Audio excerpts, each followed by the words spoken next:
कुंभ और पर्यटन में अंतर होना चाहिए। ये तीर्थ यात्रा है, पर्यटन नहीं। जो पर्यटन के भाव से जा रहे हैं वो भी कुंभ के साथ अन्याय कर रहे हैं, और जो पर्यटन के भाव को बढ़ावा दे रहे हैं वो भी कुंभ के साथ अन्याय कर रहे हैं। मैं खरी बात बोलता हूं अशोक जी, आप तो जानते हो वो पर्यटन नहीं है। पर्यटन करना है करतनिया घाट जाओ, वहां लेट के सेल्फी लो, खड़े होकर सेल्फी लो, घाट के नीचे लो, पेड़ के ऊपर लो। कुंभ को कुंभ रहने दी। जो लोग कांधे पे बोरी और कपारे पे बोरा, अशोक भाई आप तो समझते ही हैं अवधि, कांधे पे बोरी कपारे पे बोरा रख के आते हैं कुंभ, उनसे पूछिए कुंभ क्या है, वो बताएंगे कि वो किस लिए कुंभ में आए हैं। मैंने कहा था समस्याएं पर्यटकों को होती है, श्रद्धालुओं को नहीं। सरकार की सबसे बड़ी जवाबदेही होती है कि वीआईपी लोगों की संख्या को सीमित रखा जाए। ये नहीं कि हर जिले से 50 वीआईपी पैदा हो गए, पास लेकर के सेटिंग करके जुगाड़ लगा करके उनके परिजन जा रहे हैं। तो ये सारी दुर्व्यवस्था अमिताभ जी जो खराब हुई है जो व्यवस्था वहां पे, ये इसी वजह से। मैं ऐसे लोगों को जानता हूं रावत जी, जिनसे कहा कि जहां हो वहीं नहा लो, उनने कहा भैया गंगा तो हमारे घर में रही, बगल जहां से आए रहे हैं तो वहीं नहा लेते, मरे जिए जइए संगम। जय श्री राम दोस्तों, एक वापस से नए डिबेट वीडियो में आप सभी का स्वागत करता हूं। मेरा नाम है गौरव और आप देख रहे हो गोलू रिएक्शन टीवी।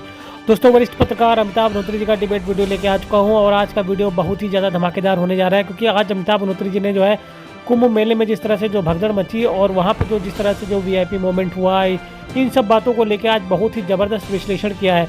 और आज की डिबेट में जो है समाजवादी पार्टी के जो प्रवक्ता है अशोक यादव, वो भी जो है ऐसी बातें कर रहे थे, जिस पर उन्होंने आज अमिताभ अग्निहोत्री जी ने पूरा जो है इतिहास बता दिया है कि किस तरह से जो है पूर्व मुख्यमंत्री थे, उनके समय में किस तरह से जो है भगदड़ मची थी और वहाँ पे कितने लोग जो है मारे गए थे।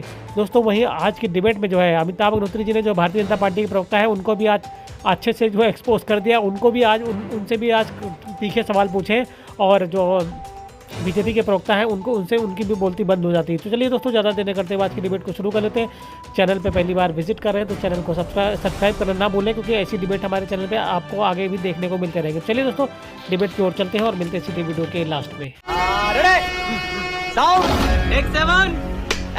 अखिलेश जी नहाने गए थे, पैदल गए थे, 13 में वो कुंभ के खत्म होने के बाद गए थे, नरेंद्र गिरी उनको ले गए थे नहलवाने, लेकिन तब भी पूरा प्रोटोकॉल था कि नहीं था, पूरा अमला जमला था कि नहीं था, नाव नाविक तक सब खाली कराए गए थे घाट की नहीं।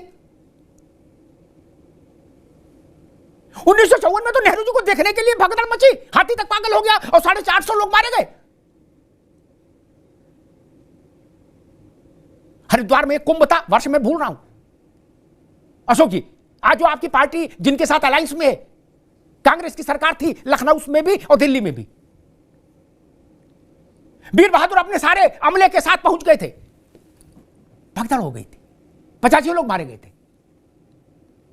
मुझे ऐसा कुंभ बताओ, मैं पत्रकारिता छोड़ दूं अशोक जी, ऐसा कुंभ बता दो 54 से लेकर आज तक का, जिसमें मुख्यमंत्री, केंद्रीय मंत्री, पार्टी के अध्यक्ष, मायावती जी के समय हुआ तो मायावती पैदल चल रही, मुलायम सिंह जी के समय हुआ तो मुलायम सिंह धक्के खाते हुए चल रहे, अखिलेश जी, वीर बहादुर, नारायण दत्त, और ननकू हूटर की गाड़ी में जा रहा है, क्या रसगुल्ला खाता हुआ। ऐसा एक घटना बता दो। हमने तो नहीं देखा 35-36 साल 40 साल रिपोर्टिंग करने के बाद भी। आपने देखा हो तो आप बता दो, हम आपकी बात बड़ी कर देंगे। अमिताभ जी देखिए, क्राउड मैनेजमेंट में वीआईपी मूवमेंट भी आता है। सवाल ये उठता है कि वीआईपी कौन? अगर कोई जन नेता है, बड़ा नेता है, पूर्व मुख्यमंत्री है, पूर्व रक्षा मंत्री है, आज वर्तमान में कोई मंत्री है, तो उसकी तो एक सूची होनी चाहिए ना। 2 दर्जन, 3 दर्जन, 4 दर्जन ऐसे लोग हैं जो वीआईपी की सूची में आते हैं। ऐसे भूतपूर्व को प्रोटोकॉल दे रहे हो अशोक भाई, लेकिन वर्तमान गृह मंत्री पर आपको आपत्ति थी कि इनको वीआईपी मूवमेंट क्यों दिया जा रहा है? गजब बात है, वर्तमान वाले को ना दो, भूतपूर्व वाले को दो। जी अमिताभ जी, मैंने कहा कि जो जन नेता हैं, जिनसे जनता का डायरेक्ट जुड़ाव रहता है, उनको भी मैनेज करना सरकार और प्रशासन की जिम्मेदारी होती है, लेकिन उसकी एक सीमा होती है अमिताभ जी। ये नहीं कि जितने वहां पे तो कई वीडियो ऐसे आए जो लाल नीली बत्ती लगे अधिकारियों की गाड़ी में तमाम उनके परिजन जो है मेला क्षेत्र में घूमते हुए नजर आए। अब अगर एक जिले का अगर पूरा प्रशासनिक अमला आप मिल लीजिए तो कम से कम 60-65 की संख्या होती है, और हर जिले में अगर सराउंडिंग का इस तरह से अगर सब लोग वीआईपी पास लेके चलने लगे तब तो हजारों की संख्या हो जाएगी अधिकारियों की ही। तो आप तो पहले बाइफरकेट करें मेला प्रशासन और सरकार कि वीआईपी कौन लोग हैं। वीआईपी जो जननेता हैं, बड़े नेता हैं, बड़े चेहरे हैं, जिनके आने से जनता उनके ऊपर या उनसे मिलने के लिए वहां पे दुर्व्यवस्था भड़क सकती है, तो सरकार की जिम्मेदारी। क्राउड मैनेजमेंट में वीआईपी मूवमेंट भी आता है। अब अगर सरकार को लगता है कि अखिलेश यादव जी को अकेले छोड़ देने से अगर भीड़ को कोई दिक्कत नहीं होगी, तो हम तो नहीं मांग किए थे कि हमको सारी व्यवस्था एसपीजी चाहिए, एनएसजी चाहिए, हम तो ऐसा मांग नहीं किए थे। वो सरकार की जिम्मेदारी थी कि उनको सकुशल, जैसे बाकी श्रद्धालुओं की जिम्मेदारी होती है कि उनको सकुशल स्नान कराए, वैसे हमारे राष्ट्रीय ध्वज की भी जिम्मेदारी थी मेला प्रशासन की और सरकार की कि उनको भी सकुशल जो है स्नान कराए। तो इसमें हमारी तरफ से कोई प्रोटोकॉल का वो नहीं था। सरकार की सबसे बड़ी जवाबदेही होती है कि वीआईपी लोगों की संख्या को सीमित रखा जाए। ये नहीं कि हर जिले से 50 वीआईपी पैदा हो गए, पास लेकर के, सेटिंग करके, जुगाड़ लगा करके उनके परिजन जा रहे हैं। तो ये सारी दुर्व्यवस्था अमिताभ जी जो खराब हुई है, जो व्यवस्था वहां पे, ये इसी वजह से खराब हुई है। अमित शाह जी के आने से, माननीय अखिलेश यादव जी के आने से, राहुल गांधी जी के आने से, योगी जी के आने से व्यवस्था खराब नहीं होती है, क्योंकि सबको पता है कि ये बड़े चेहरे हैं। ठीक है अशोक भाई, अभी रुकना। मैं इस बहस में नहीं पढ़ूंगा कि किसी अधिकारी ने अपनी गाड़ी में अपने किसी रिश्तेदार को कुंभ नहीं घुमाया होगा, लेकिन दिल पे हाथ रख के देखिए, ऐसा कहां नहीं होता, कहां नहीं होता। नेता जब लंबा कुर्ता पहन के झपड़ झपड़ चलता है तो वो भी 4 चेले साथ लेता है, गुडवा नहलवा खिलाते हैं। क्या ओम प्रकाश कह रहे थे ना, हमें बताना हमारे संग कौन कौन चलेगा, कुंभ घुमा के लाते हैं, कह रहे थे ना। तो अगर किसी इंस्पेक्टर ने 2 लोगों को कुंभ नहलवा दिया तो कोई गुनाह हो गया क्या मित्र? मैं तो कहता हूं राहुल गांधी जी को अभी आना शेष है। वो एक लकीर खींच दें कि हम कोई प्रोटोकॉल नहीं लेंगे, हम श्रद्धालुओं के साथ चलेंगे, बिल्कुल कुंभ की रज को माथे पर लगा के खींच दे, मैं प्रशंसा करने आऊंगा। मैं ऐसे लोगों को जानता हूं रावत जी, जिनसे कहा कि जहां हो वहीं नहा लो, उनने कहा भैया गंगा तो हमारे घर में रही, बगल जहां से आए रहे हैं, तो वहीं नहा लेते, मरे चाहे जिए जाइए संगम। लो इस तर्क की काट ढूंढ लाइए, कोई माइकल लाल इस तर्क की काट लाए। फरुखाबाद के एक परिवार से हमने कहा उधर ना जाओ, जहां हो वहीं नहा लो, बोले भैया तो गंगा तो हो ही रहा है, जहां से आए फरुखाबाद नहीं गंगा, अब यहां गंगा में नहाए। रत्नाकर जी, आपसे सिर्फ इसी बात का उत्तर चाहिए। इस बात का उत्तर आ जाएगा समझदारी भरा, तो हमेशा के लिए कुंभ में भीड़ प्रबंधन में सुविधा हो जाएगी। सरकारें आती जाती रहेंगी, लेकिन कुंभ रहेगा और श्रद्धालु रहेंगे, उसका प्रबंधन सर्वोत्तम ढंग से होना चाहिए। रत्नाकर जी आप बताइए। जी अमिताभ जी, देखिए सबसे पहले तो मैं यही कहूंगा कि जो भीड़ की उम्मीद की जा रही थी कि मौनी अमावस्या के दिन कम से कम 10 करोड़ जो है श्रद्धालु वहां पे आएंगे। एक मिनट, अब फिर गलत दाई ना भटको मुझे। एक मिनट, मैं आपको वो वक्तव्य बता दूंगा जिसमें कहा गया था कि आएंगे 8 करोड़ से 10 करोड़, लेकिन हमारी तैयारी 12 करोड़ की है। इसलिए मत कहिए अचानक से भीड़ ज्यादा आ गई, अचानक कुछ भी नहीं है। आप बताइए। बिल्कुल अचानक से भीड़ की हम लोग उम्मीद कर रहे थे कि 10 करोड़ के लगभग जो है वो श्रद्धालु वहां मौनी अमावस्या का जो शुभ दिन है उस दिन जरूर लोग आएंगे, और उनको प्रशासन ने पूरी तैयारी करके रखी थी कि किस तरह से कहां से बैरिकेडिंग करके और लोगों को डाइवर्ट करेंगे, भीड़ को डाइवर्ट करके जो है वो स्नान का बंदोबस्त करेंगे, और प्रशासन ने काम किया था। लेकिन श्रद्धालु लोग जो है वह संगम नोच के पॉइंट की तरफ ही सारे लोग बढ़ना शुरू कर दिए। और मैं आपको बता दूं, ब्लू लाइन बनी हुई थी, भीड़ को डिवाइड करने के लिए ब्लू लाइन बनी हुई थी। उस ब्लू लाइन के बैरिकेड को फांद करके और लोग जो है संगम नोच पॉइंट की तरफ जाने लगे, और जब तेजी से जाने लगे तो इसी क्रम में वहां पे भगदड़ जो हुई, और प्रशासन वहां पे कोशिश करता रहा, लेकिन भीड़ का हुजूम इस कदर था कि वहां पे लोगों ने बैरिकेडिंग तोड़ दिया, जिसकी उम्मीद नहीं थी प्रशासन को, और सब लोग संगम नोच की तरफ जाने लगे, जिसकी वजह से भगदड़ हुआ। निश्चित रूप से इसकी उम्मीद नहीं थी, क्योंकि प्रशासन ने जिस प्रकार से बैरिकेडिंग करके अलग अलग स्थानों पे एक मिनट और रुकना होगा। क्यों उम्मीद नहीं थी? जब सबने एक ही बोला कि कुंभ का मतलब त्रिवेणी, कुंभ का मतलब त्रिवेणी, तो उम्मीद कहां आपको थी आदमी गंगा सागर जाके नहाएगा? नहीं, संगम नोच पॉइंट आप देखिए, संगम नोच पॉइंट आप देखिए कितना छोटा एरिया। अरे उसी को त्रिवेणी बोलते हैं मेरे भाई, तुम भी गजब कर रहे हो। बिल्कुल बिल्कुल हाँ। त्रिवेणी बोलते हैं। वो जो पॉइंट है जो आपने देखा नुकीला पॉइंट, अगर भीड़ श्रद्धालु जो है उसी पॉइंट पे सारे लोग अगर जा करके और स्नान करने की चेष्टा करेंगे, और तो सारी व्यवस्था धरी की धरी रह जाएगी। जो लोग बैरिकेडिंग करके हमने जो कोशिश किया था कि अलग अलग जगहों पे उनको भीड़ को डिवाइड कर दे और वहां पे वो स्नान करें। ठीक है रत्नाकर जी, जब 54 में भगदड़ हुई अशोक भाई और 850 से ज्यादा श्रद्धालु दिवंगत हो गए, तो उसके बाद एक आयोग बना ना, उस आयोग का नाम मैं बोलूं, उस आयोग ने रिपोर्ट दी। उस रिपोर्ट पे सबसे मुख्य बात थी कि स्नान के पर्वों पर किसी भी किस्म के प्रोटोकॉल बाधारक लोग नहीं आएंगे क्या, और वो आज तक व्यवस्था चल रही है। वीर बहादुर सिंह ने उसका उल्लंघन किया था तो 200 लोग मरे थे, 200 लोग हरिद्वार में। Can you imagine?